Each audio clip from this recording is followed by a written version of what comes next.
Hi, and welcome to ICS Arabia. I have a special guest today, Vivek Punada.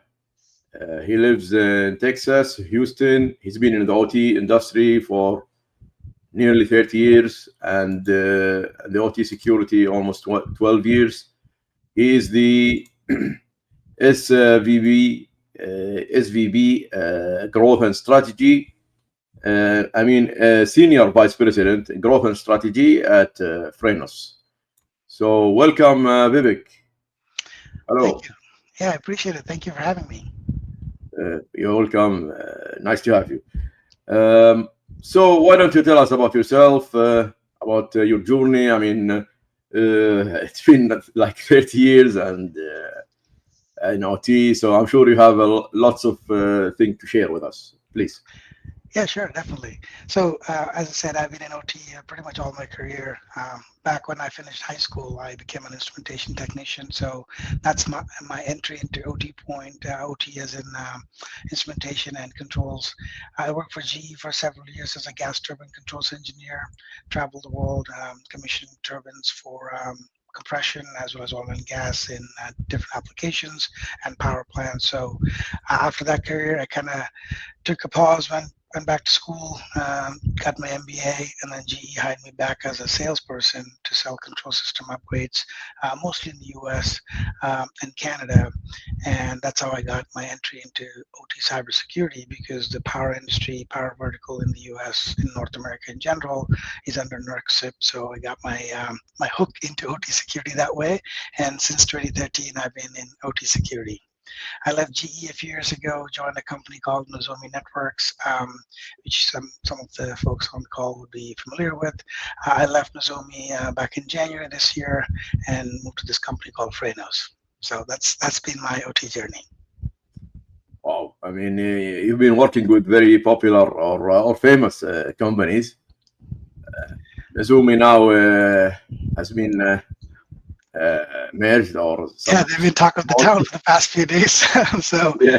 they got a wonderful exit just a few days ago. Mitsubishi Electric now is buying them. So yeah, that's great news for them and also for the industry because it kind of proves that OT security is now important for a lot of verticals, right?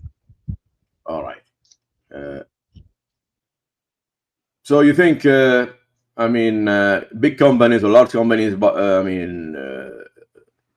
buying small, not smaller companies. You think it's good direction in the Yeah, OT I think industry? so. It just shows that, if you think about the general IT spectrum, IT security space, right?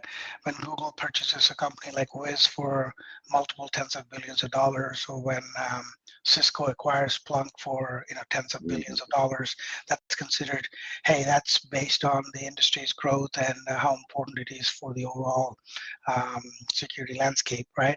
OT did not have such big exits in the past, right? So there were a few acquisitions when Tenable purchased Indigy or Microsoft purchased CyberX, but that was nearly 6 or 7 years ago.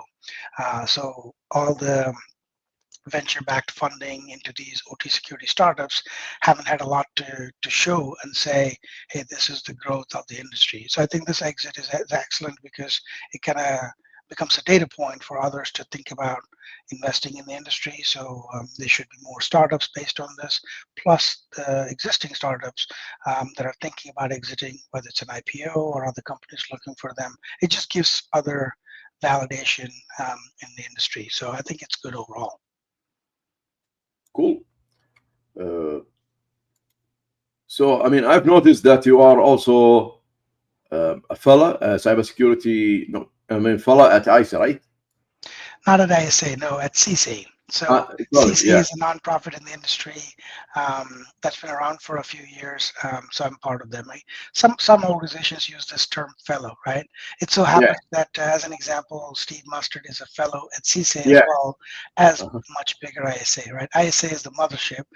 The Mm, prestige associated with being a fellow in ISA is monumentally higher, but there are mm. other organizations that are using similar terminology. Cool. So, tell us about your, Frenos. does Frenos do, I mean, OT security or? That's right. Yeah, Frenos is an OT security startup. We've been around for a couple of years. What we do is attack path analysis and recommend mitigations in the OT space, right? Because we realized in the past decade or so, there have been a lot of companies offering services to do network security monitoring that led to asset inventory, device discovery, vulnerability identification. So there are a lot of data sets that customers have, but they're now asking the logical next step, like what should we do with this data? Where should I prioritize mitigations? How do I defend against nation states or advanced persistent threats? We want to be the solution for those questions, right? So we ingest information from all these different vendors, whether it's Nozomi, Clarity, Dragos, firewall configurations such as Fortinet, Cisco, Palo Alto, and then we do analytics and provide recommendations for mitigations. Nice. It's a startup, right? It is a startup, exactly. Yeah, we are seed funded, so we got seed funded. We won a challenge last year with a venture firm called Data Tribe, and so we are seed funded. And you are one of the founders. No, I am not, but I'm an early employee. Yeah, Right? The co-founders have a lot of OT security experience, and so is the rest of the team. So I'm one of the early employees. So do you think, I mean, what you do is required, or in the OT market? Do you think that the big companies don't do it, or what value do you add? I mean, Yeah, no, that's a great question. Yeah, we absolutely think so. I mean, obviously, every startup comes with a great idea, right? Something different from what's already in the market. So if you think about, I mean, we were just talking about Nozomi a few minutes ago. Companies such as Nozomi do an excellent job in identifying assets passively, right? Also provide a vulnerability view about those particular assets, what make, model, firmware, and what vulnerabilities are tied to those. So that information is already available through companies such as Nozomi. However, most companies, most industry, most verticals can't obviously use the same practices like in IT to manage risk, right? In IT, for example, if there's a vulnerability out there, it's exposed, the first and really the only solution that most people think of is patching, right? So you fix the vulnerability, you remove the opportunity for exploitation. So the vulnerability management in IT works in a much more straightforward fashion. That does not work in OT, right? In OT, we have lots of issues. Patch might not be available, patch window might not be available, patching could have production or downtime impact. So for that reason, vulnerability management works differently in OT. Second, a lot of people use network segmentation, some kind of whitelisting, other compensating controls to mitigate risk. And those compensating controls are not tied to the asset information, vulnerability information in the existing tools, right? So what we do is we ingest information from multiple data sets. So right now, there is no product such as ours that ingests information from firewalls, ingests information from other EDR tools, or any location where you have information that ties assets, vulnerabilities, and available compensating controls to then really analyze the specific risk for that particular environment, because that's crucial, right? When you have so many vulnerabilities, and most of these customers that have invested in asset identification would see tens of thousands, if not hundreds of thousands of vulnerabilities. So they need to know what to prioritize. Similarly, if they are in the power industry and they're being targeted by Volt Typhoon, or if they're in manufacturing or oil and gas and they have a particular ransomware actor with known TTPs that they want to defend against, they need to know how those tactics, techniques, procedures would be represented in their environment, right? So how would they attack my infrastructure? Somebody can answer that given the context of all the firewall segmentation, routing, asset and vulnerability information in that particular environment.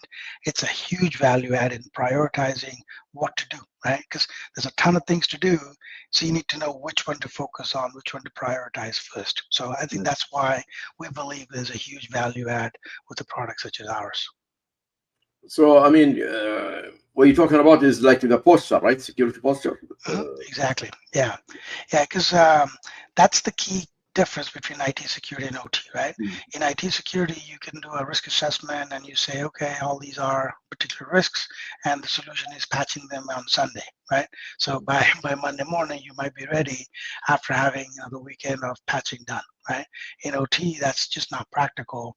We have way too many problems, way too many issues, way too many weaknesses in the overall architecture that you need to constantly figure out what mitigation controls in place are working, what things that you need to add, what configuration changes you might have to make sure that attackers cannot get to your crown jewels, right? So that's why the security posture assessment is not just a risk assessment, but also considers the available mitigations, available overall controls to say, here's your security posture and it's defensible given the controls you have in place. Mm. So yeah, I mean, this makes sense. I mean, so how do you do that? I mean, how do you normally, how do you guys like in your organization take care of the posture? Like, is there like a framework? Yeah, no, that's a good question. Yeah. What we do is we ingest information, right? So in a All right. simple example, the platform can be installed on a laptop, for example, and you can offline just copy over firewall configuration, router configuration, asset and vulnerability data in various formats, right? As long as it's a CSV or a JSON that you have, it could have been an export from a tool such as Nozomi or Clarity or Dragos, or it could be from a last site assessment where you manually jotted down all the asset and vulnerability information, right? Whatever the format it is, it doesn't matter. We ingest information. So we also have a continuous posture assessment where you could do a cron job and do a daily update, if you will. But most of our customers, when they are doing initial security posture assessment, they're typically thinking, let me see how this works, right? Let me export my firewall config and import into the platform. Let me export my asset and vulnerability information and import into the platform. And that's all it really is. Once all the data is ingested, Syra, which is our reasoning agent, she's the director of all the different agents underneath, right? Lots of AI in between that she analyzes the attack paths. And this is all on-prem, right? That's another crucial requirement for a lot of OT customers in that they don't want to use general purpose AI in the cloud, right? Mm. So they want to use something that's tuned to specific data sets. So this is all going on-prem. But yeah, she's actually coordinating all the attack path analysis and coming up with mitigation recommendations, again, based on information that was ingested from the customer. Oh, so I mean, you using trained AI or agents like AI agents for Yeah, we're yeah, using custom built proprietary, and then tuning them, fine tuning them. They're not large language models like in the traditional sense. They're more micro learning models, if you will. So a bunch of different models being trained on OT attackers and their TTPs, right? That way, all the indicators of compromise, all the threat intelligence related to those threat actors that are chasing OT applications, essentially. mm. And you trust those AI agents? I mean, in your product? I mean, are they? Yeah, we do. Yeah, because we're making them, right? So Uh, these are not third-party general purpose tools that we're co-opting, right? So this is not me calling yeah, ChatGPT or Claude on the back end. This is, custom built and custom configured and trained in our own data sets. So yeah, we definitely do. nice. Okay. And so, I mean, is like looking if the company is exposed to the internet or not is part of what you do, guys? Like, In a way, yeah. So some of our customers are interested in figuring out how their exposure is to their OT assets coming from the mm, internet, right? So they might say, hey, based on the 62443 models or based on general Purdue model, they might mm, say, hey, show me the attack path or show me the exposure from my level 5. Right. So then mm, we'll ingest information from their level 5, from their level 4, through their DMZ, all the way to their OT assets. And we can mm, show how some exposure from level 5 could result in a connection or access to level 2, for example, right? So yeah, all right. not everybody is interested in all the way detail. Like most people are probably managing their IT and IT networks separately from the DMZ and the OT assets. So some of them might be interested in saying, show me what would happen if my DMZ asset is compromised, or show me what would happen if um,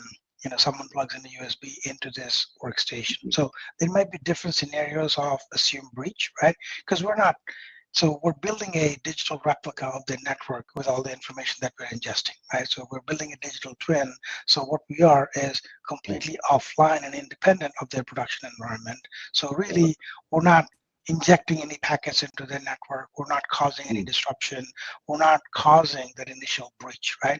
We're assuming that initial breach, which is what the customers are interested in. They want to know how for example, phishing email to their email server could trigger a problem there, but then is it connected, right? Is it connecting to my level 3 or level 2 because their firewall was probably misconfigured, or they have services like SMB or something that is exploitable, but it's not disabled, right? So yeah, oftentimes the question is not as simple as I want to know what my exposure is from the internet. That is definitely one of the questions, right?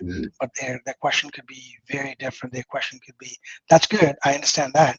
What else, right? If I close out all my internet connected assets, great, but is that enough? Are there any other attack pathways in my system? How would a nation state or an APT pursue my network, right? So we can answer much more detailed questions beyond that initial exposure or initial access question. Nice. Say if you have like you've discovered some assets like a level 2 or like PLCs or what, and you want to analyze the attack path. I mean, how do you do that? I mean, what's the methodology? Do you use some algorithm, game theory? What do you do? How do you analyze? Yeah, no, that's a great question. So we fed to our learning models, to our AI agents, if you will, all the different tactics, techniques, and procedures that are already observed in the wild, right? So we know, for example, how Volt Typhoon um, behaves in a network, right? So so if you look at the MITRE attack framework, for example, you'll see different tactics and techniques, right, that are already established, and there are many organizations doing threat intel and research, right? It could be Google Mandiant, it could be Zomi that we talked about, it could be Dragos.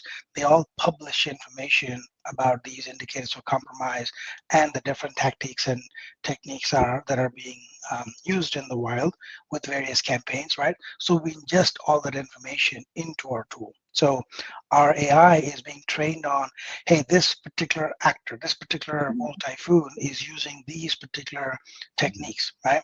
It could be them exposing some device to um, a malware, right? Some kind of known malware, or it could be another service or something that they use, right? So we ingest all that information and replicate that in this environment. So you could, in fact, you could pick a particular actor and see how they would react and compare that with another actor that might be using other techniques, right? All right. So I mean, you build your analysis. I mean, your path analysis based on threat Based on threat actor intel, exactly. and Yeah, based technique. on threat actors and their Yes. campaigns and all the known indicators of compromise that's published on the internet, essentially. Using MITRE, right? MITRE maybe Yeah, so use MITRE is a good way to MITRE. visualize it, right? So it's easy to visualize how those techniques are relevant to your environment, right? In fact, within our dashboard, you can see which actor might use more of a technique. Because think about this, right? Let's say an actor is typically known to have exploited, again, using the same example as SMB. Let's say they use SMB1 exploits in their repertoire typically, right? And let's say you have a lot of that SMB one enabled in your environment, then you'll see that that's where they'll go after, right? However, let's say you have disabled SMB, now that actor is not going to just go away, right? So they'll come up with another way. But typically, right, you're trying to prevent against their known TTPs, known indicators of compromise, and the techniques and tactics they typically use.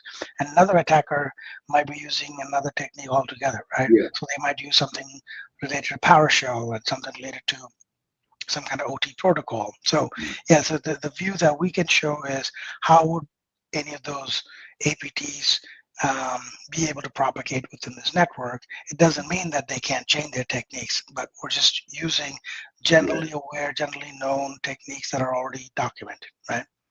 Okay. And so based on that, the customer will decide how to protect his We help asset. that too, right? Yeah, we actually have recommendations for what would reduce their risk quickly, right? So we have some recommendations. So based on the analysis on the front end, this attack path Mm, analysis, we actually mm, provide mitigation recommendations. So for mm, example, if we find a misconfiguration in a firewall, where it's any, for example, which mm, is what allowed me to assume I can cross this firewall and get into this asset, our recommendation would be to fix that firewall rule, right? mm. And if you do that, you're reducing risk because now it's not as easy to, Yeah. cross that firewall. Similarly, we might have a lot of assets on a flat network. We could recommend segmenting them so that it'll make it much more difficult for an attacker to get to that network or get to those assets. So our recommendations have four buckets essentially. One Mm, is vulnerabilities, obviously. mm, If you have a vulnerability that is easy to exploit, and it's the reason why, let's say there's a vulnerability in this engineering workstation that makes it easy to pivot from there to go to multiple paths, we might recommend prioritizing that vulnerability, right, for a patch. Um, but of course, the second one is misconfiguration, like we just talked about, firewall misconfiguration, some other services protocols that you could perhaps disable, right? We have that one. We have segmentation, which is mm. putting segments so that you are making it that more difficult for for an attacker to exploit. And then lastly, visibility, right? When you have lack of visibility, because we see assets, we see nodes, but if you don't have asset and vulnerability information specific to those nodes, we can recommend adding visibility. So those are the four buckets we think would help a customer figure out, um, one, if their compensating controls are working, or start thinking about what could help them mitigate or reduce risk overall, as opposed to only thinking about vulnerabilities and patching, right? Because that's the bottom line in that. Most customers right now are looking for easier ways to mitigate risk because not everything can be patched, just like in IT security. So I mean, based on the attack path analysis, you and the customer decide how to protect his himself, right? Or It's mostly the end user. So we're recommending, right? We're providing mitigation recommendations, and the yeah. customers can say, "Yep, this makes sense. I'm going to mitigate it Mm, directly with this recommendation," or, "Hey, I can't do that, but let me do this other thing, right? Let me use some of the compositing control mm, and figure out if that's reducing risk because the mm. attack path analysis can redo, right? And say, hey, you've applied this mitigation or recommendation, um, and so you would reduce risk, or you've done this compositing control and yes, you've reduced risk or not, right? You might have other paths from the same asset or the same network to pivot Yeah. into some other network. So yeah, we help the customers visualize what is actually reducing risk and what could potentially be Yeah. applied if something is not reducing risk as you expect. Mm. So what if there are like multiple, like you said, multiple attack paths from different because they are different actors, threat actors. Yeah, Everybody has different technique. right. So how the customer or you choose the best path or the most suitable path in order to protect itself against it and to reduce risk. Yeah, no, that's a How great question. Yeah, I mean, more often than not, you have to start somewhere, right? Because if you're yeah, trying to boil the ocean, you want to have defenses built against every known TTP. That's not practical, right? So most people want to start somewhere, and most of yeah. them start with threat intel that's specific to their industry or their region, right? So if you're in Mm, the Middle East and you're more concerned about ransomware from a particular nation state, and mm, you know that that particular actor typically uses these TTPs, you'll start there, right? You're mm, probably less concerned about the TTPs that are more relevant to another nation state for a yeah, power vertical in South America, for example, right? So you yes, typically yeah. pick what threat intel is telling you is typically the biggest risk for you, right? For your region, for your industry. That's where you start. Once you do that, the second step would be to kind of figure out what is my exposure, right? So where am I the most weak? Like where should be the defenses be much stronger? As an example, if you have a clear-cut demarcation, IT versus Mm, OT, there's a DMZ, and Down below, you have segmentation, you have other kind of controls. However, if you're concerned about external threats, right, the DMZ is probably the most important one, right? If you're thinking about internal threats, that changes the game completely, right? But if you're thinking about external threats and you want to protect the DMZ, then you'll start thinking about what mitigations you currently have in place, what other compensating controls might need to be layered upon to protect the DMZ if some of the initial defenses don't work, right? But if you're concerned about internal threats, and that's true in certain cases, right? Usually manufacturing, usually, when it's nation states, then you'll be like, okay, I need to be segmenting differently. I need to be, working on privilege access and access controls, zero trust, if you will. So really, it's the end users and their risk tolerance that's the starting point for making any decisions, right? All the other recommendations that we offer are in line with what they're trying to do, number one, right? And then, of course, put the flavor about what region, what vertical, what threat intel is relevant for them. But usually it's the end users that know really well what they want to protect against first. Yeah, because as you know, I mean, currently in the OT security, there are two type of people who just want to do the asset risk management, hardcore stuff, and the other side who want to base it on threat intelligence, like Dragos and maybe you. So there is like debate. Some criticize the threat method because they think it's unrealistic, maybe too dangerous or risky, or some people think like that, and some people think no, you have to just do risk asset management and secure the vulnerabilities, and that's it. Don't base That's it on interesting. a particular attacker, because you never know. You never know if he's gonna come or not. That's interesting. I personally don't think there is a reason for debate. This is one method, right? So if you think Yeah. about if we can do so, think about safety as an example, and what we do in safety, right? In safety, we're not thinking about what to do differently every day, right? We're thinking about what to do based on known things for the past 30, 40, 50 years, right? There's a lot of information available in safety about what works, what doesn't work. We have standards, we have regulations, we have best practices, we have a safety culture. So essentially, you do everything in safety without even thinking about it, right?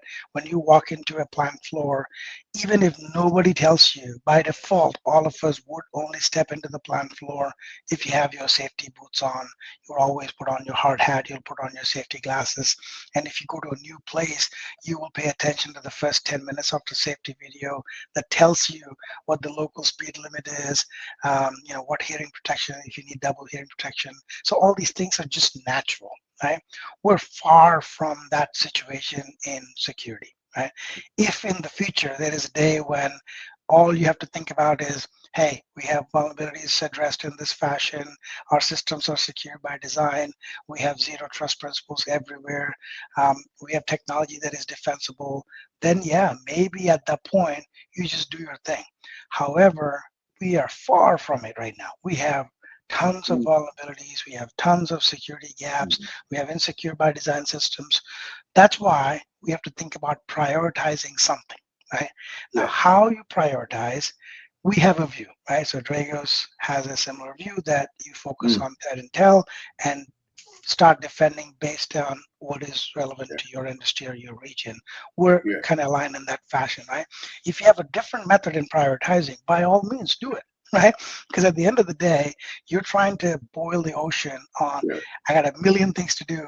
How can I do these 10, right? I have a budget for doing 10 things, or I have 2 resources I can spend the next 1 month. Where is my best risk reduction? And so Yeah. our view is you start with a threat intel based view. And if someone else comes up with, hey, that's less relevant, I have a better way to showcase these 5 things you should prioritize, by all means. I would love to see it. I mean, before being a vendor, I'm an OT practitioner, right? So I would love to see what are the ways that you can scale and kind of sort and help you figure out what the next thing should be in prioritizing. And we think this is a good way to do it. Yeah, totally agree. I mean, the most important is to secure and see what is most important. Most important.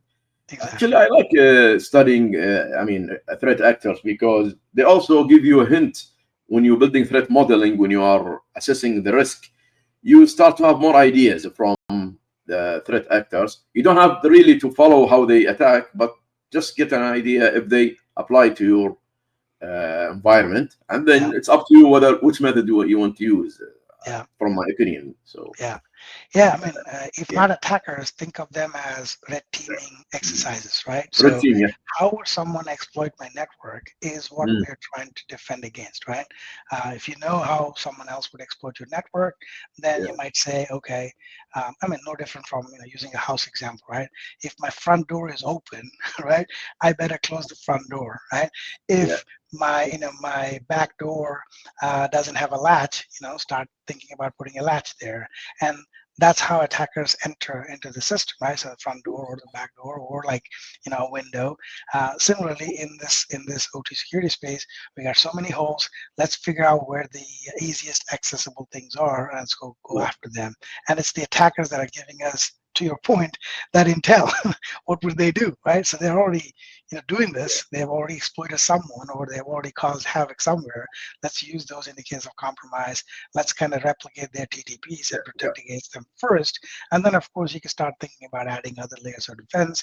yeah, But again, no one has unlimited budget, right? No one has a lot of money, a lot of resources. In fact, we don't have enough OT security practitioners in the world.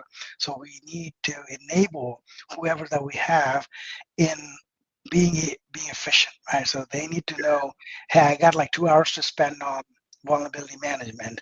What should I address first, right? Um, should I address this vulnerability on this PLC? It is CVSS 10, but should I patch that one? Or should I patch this HMI?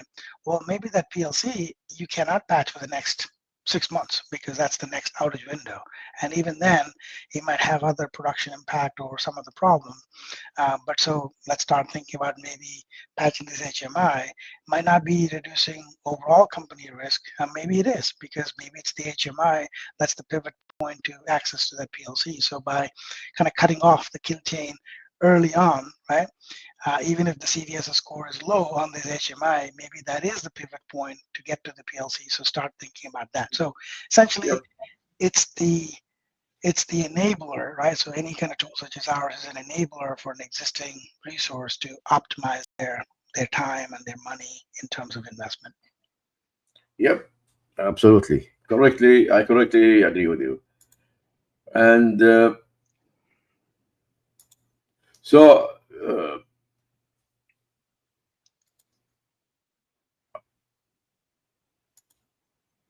are there like maybe would you like to share some practical insights on on what we've discussed so far? Maybe especially for asset owners with the small budgets.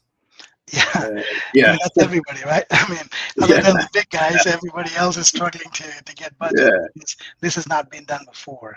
A few things, right? Our initial customer base, the folks that are really testing out and implementing and became customers so far, are the more advanced people that have asset information, vulnerability information, and trying to figure out what to do with it, right? We also are seeing a lot of interest from others that are saying, hey, I'm just starting my security program. Can you help me figure out what I should focus on first, right? yeah, So oftentimes visibility is a starting point, but it'll take time, right? So if you have 10 sites, you can't get sensors everywhere and get all the information you want in a couple months if you want. That'll take a year, maybe a couple of years to get to that. So we had to yep, go develop another tool that can synthetically generate um, very similar data for them to do risk assessment and prioritization.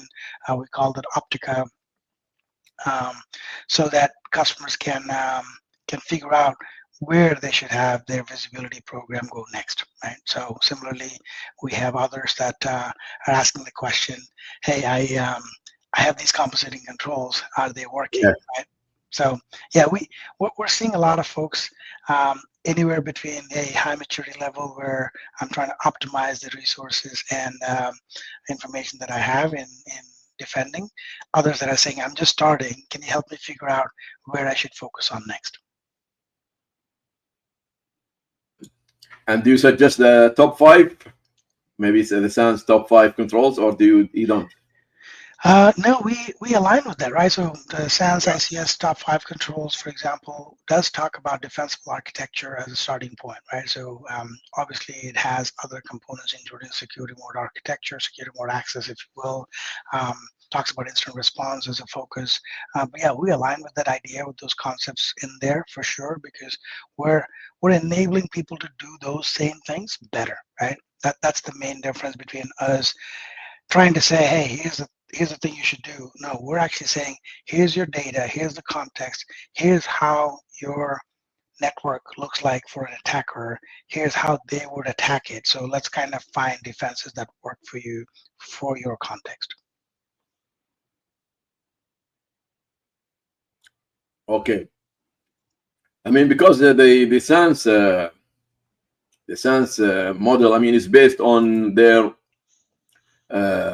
data, based on the data that they've witnessed that most asset owners lack. I mean, most of the problems came from those five, lacking those five controls, the visibility and SANS ICS controls are actually best practice recommendations based on what has worked in the past decade or Mhm. so, right? So Yep. yeah, to your point, they've looked at people that started their security journey and have matured over time, and so they distilled all the lessons learned into, hey, here are the five things you should start thinking about when you are beginning your OT security program, or if you already have an OT security program, make sure that it's covering these five aspects, right? So, but that's the key in that most people haven't had maturity in this space, right? So most people they have certain gaps in one or Yeah. all of them, really. I know a friend from Saudi Arabia. He's not, he's junior, and he was given once a task to do OT security. He's an engineer, and he texted me immediately and he said, uh, uh, "Hey Suleiman, where to start? How to start? I mean, they give Right. me, they give me. I do what now? Yeah, Well, I told him to, a risk assessment. I mean, yeah. see the assets, the asset inventory, and start doing risk." And I said, okay, because he didn't know where to start. Yeah, it's very common, right? So we see this quite. OT security is still a developing space. Oftentimes, an IT person or IT security person will be given this task to say, "Hey, you're responsible for all security, including OT." Mm, Right? Other times, it's like you're the controls engineer for the plan. Go figure out OT security. And in either case, they have gaps, right? Because OT security is a special subset, if you will.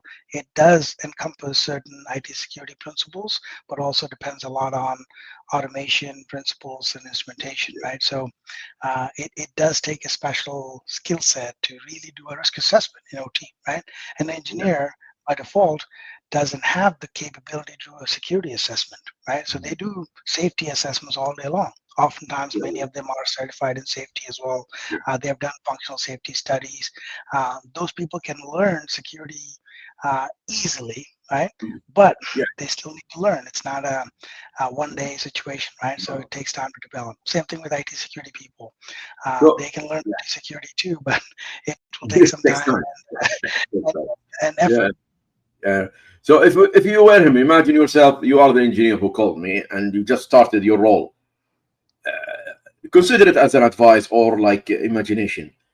How would you start? I mean, what would you do? Would you go to some particular resources? Would you learn something? Would you do something? How would you advise if you were in his position? Yeah. Uh, the first step in any of this is data gathering, right? So let's figure out what we have, right? Mm, And before you start doing anything within the plant, you need to first know what questions to ask, right? Like what information is needed in the first place. So you need help. Oftentimes, network with fellow practitioners, ask the question, or go to a regional conference. Essentially, see what everybody else in a similar position has done in the past, right? So if your particular site or company is doing it the first time, take advantage of another company having done this already, right? mm, You don't necessarily always have to get a consultant on day one because even if you get a consultant, you don't have the right questions to ask, right? So they might help you. It's possible that if you have an existing consultant that you work with really well, let's say you're an engineer and you work with an OEM for your control system automation anyway, and that OEM also offers a security assessment. Great. You already have an existing relationship. Maybe have them come on board and help you figure out your asset inventory, your vulnerabilities, your risk assessment, right? But if you want to do it yourself, you certainly need some help learning from others. But once you know what to do, right, which is of course do a risk assessment. Even 62443 talks about the initial risk assessment, right, which is probably a couple days exercise, still a big picture view of what your biggest risks are, what the assets that you're trying to protect are, what types of issues do you want to address next. So the level of technical detail you can get into depends on your knowledge, and you have to build a knowledge base with it directly, learning, getting to a coaching session, working with fellow practitioners, or getting someone that already has done in the past come on board and help you with that. Cool. I mean, I've had a very deep talk with Mustard Uh-huh. on risk management. I think he's the expert. Yeah, he is. Yeah, and we only talked about risk management, and he explained what I mean, wrong ideas people have about risk management and how they should do it correctly. I really, Yeah. I really, I really recommend it. I mean, for Oh, somebody for who sure. wants to start to watch our in this episode. Yep. For sure. Yeah, I did watch a little bit of that episode as well. It's always great to see the perspective Yeah. coming from an automation engineer, right? Someone that has Yeah. done um, automation first before getting into security. Yeah. We have a journey to make collectively the world, right? Eventually, I'm thinking it could be 10 years, it could be 15 years, somewhere in the future, OT security is going to be embedded in OT, just like safety is, just like quality is, so that Mm. we're thinking about it when we're thinking about new projects. We're addressing that in the front end engineering design. We're addressing that as part of the project development, as part of the SAT and FAT, overall daily plant operations, but we're not there, right? So that's why a lot of prioritizations, a lot of, hey, do these 5 things, a lot of influencers, if you will, right? Because if you think about um, whether it's Instagram or TikTok, we get all these things. If you want to lose weight, do these things. Well, that could be based on science or based on someone's idea. But we have that in OT security, a lot of different ideas from different people because we have a lot of things to do and nothing is fundamentally secure in the first place. So we have a gap. But eventually, when things are a lot more structural, just like safety is currently, then we'll have less of these different sets of ideas and more of a systematic engineering point of view to implement and deploy security in the future. Cool. Thank you, Vivek. Really, thank you. I mean, I enjoyed talking with you, really. And I also noticed that so many OT security, I mean, professionals I talk to in the US are from Houston, like you. So Houston must This be a is hub of yeah, this is the mothership. I mean, as you can imagine, this mothership. is Yeah. this is an oil and Yeah. gas headquarters, right?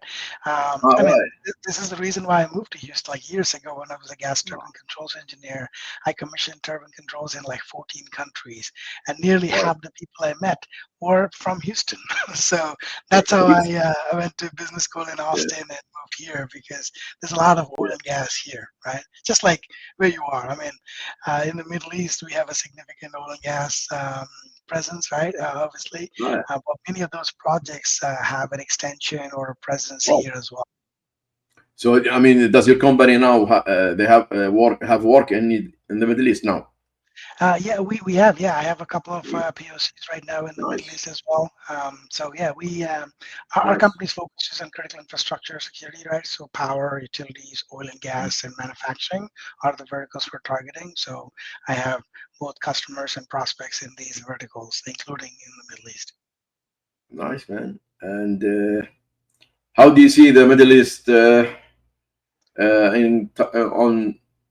on OT security? I mean, how do you see it different from the US? Is it different? Is it It is different in a yeah, good way. Um, in the a good Middle East, way? Okay. yeah, in a good way. Yeah, the Middle East has seen all kinds of risks, right? So the All right. average person in Yeah. plant, whether it's oil and gas or manufacturing, Mm. I don't have to explain basics of security or risk for them, right? They've already heard of it, they've already experienced it, or in general, they're a lot more risk aware, right? Whether it's because of ransomware, it's because of nation states, they're a lot more aware. We don't see that level of maturity here in the individual All right. perspective here, right? Most Okay. people that are in manufacturing or non um, high risk, government or something like that. In general, the commercial businesses historically here have been, hey, we didn't have to do with OT security. Why are you asking me to do something? I don't have to comply with any regulations, so I don't have the budget to start thinking about it. So Yeah.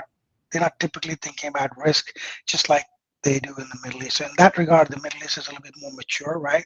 Now, whether they have the budget, the resources and the skill set to go after it, but that's a gap that is common across the world, right? It's not like the Middle East alone doesn't have budget or resources. That's a common problem around the world, right? In the But in world, yeah. general, most conversations have in the Middle East don't start with, let me explain why OT requires to be secure. The conversations typically are, hey, how is your security program currently structured? I got these 5 things and I'm looking to go to these next 3 steps. So let's focus on these 3 steps. So in general, the Middle East conversations that I've had are a little bit more mature in terms of the phase or the maturity model in improving security. Yep, like you said, I mean, in the Middle East, we are like the test bed of Yeah, unfortunately, yeah. for attacks and actors, and uh, so yeah, they have experience. Yeah. Yeah. Okay, Vivek. Really, I thank you for joining. Anything you would like to say, talk, comment on before we close? Yeah, I definitely appreciate the time as well. I enjoyed chatting with you. Like you said, the risk profile and security focus has been increasing. Like more and more of those friends of yours, like engineers, are being asked to do something. So that's a common theme across the world, right? So maybe one of these days we'll all realize that OT security is now established and people are Yeah, taking it it more is. seriously. So yeah, that's happening. So I'm really looking forward to the situation where OT security is super critical, but everybody's just doing it, and that we don't have to talk about it. We just do things in a much more structured fashion. Yeah, I mean, I started OT security in 2012 when I started my research and for my PhD. I remember LinkedIn was really quiet. I mean, for the OT security community. I Not remember. anymore, huh? Yeah, not anymore now. I mean, Yeah, it's right. Well, getting. you're part of it, right? Anyone that's able to reach out to a lot of audience and train or coach and make them involved, that's always a noble thing. So thank you Yeah, for being part of the journey to educate more people. yeah, it's my pleasure. It's a pleasure really to have you, Vivek. You're part of ICS Arabia now. Thank you for joining and sharing your information and your experience with us. Really appreciate. Thank you, guys. I hope you enjoyed it. Take care and later.